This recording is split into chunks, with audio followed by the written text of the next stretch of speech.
Student, আজকে আমরা ছোট্ট বাটি এনেছি, মিড ডে মিলের বাটি।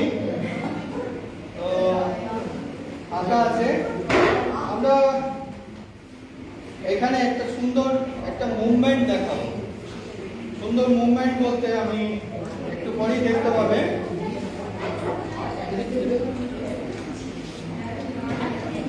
আমরা এটাতে কি ঢালছি? এটা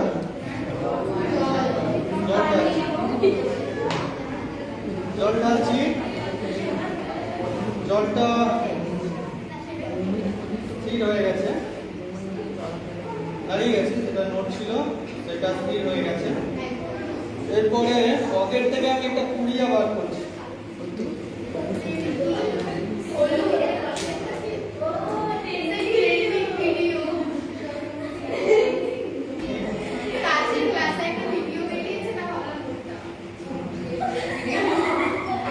This is science. This is not trending video.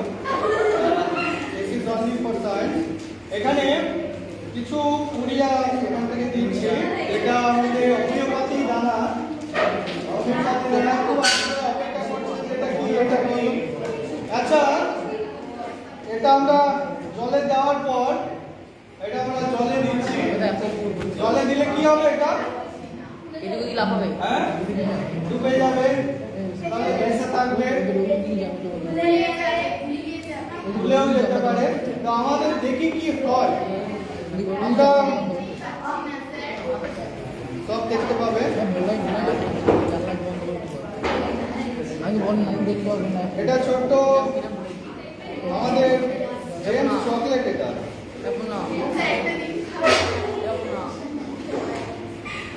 James chocolate.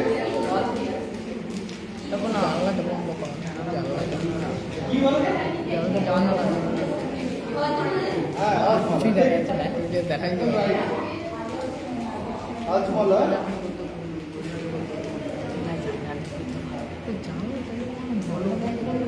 আরে স্যার কি বোঝা যাচ্ছে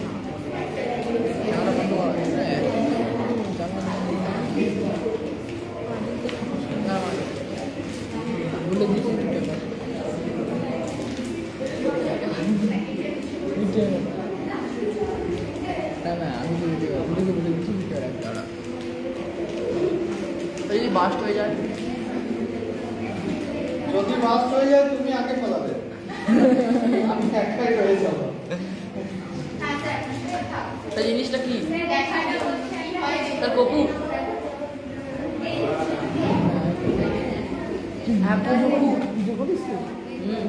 এই জন্য বলতে পারছি। জলে দিলে যত লাফা হয়ে গেল। মোটামুটি এগুলোই থাক। প্রত্যেকটাই আমি জলে দিলে কি হয় সেটা দেখো।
দেখতে জল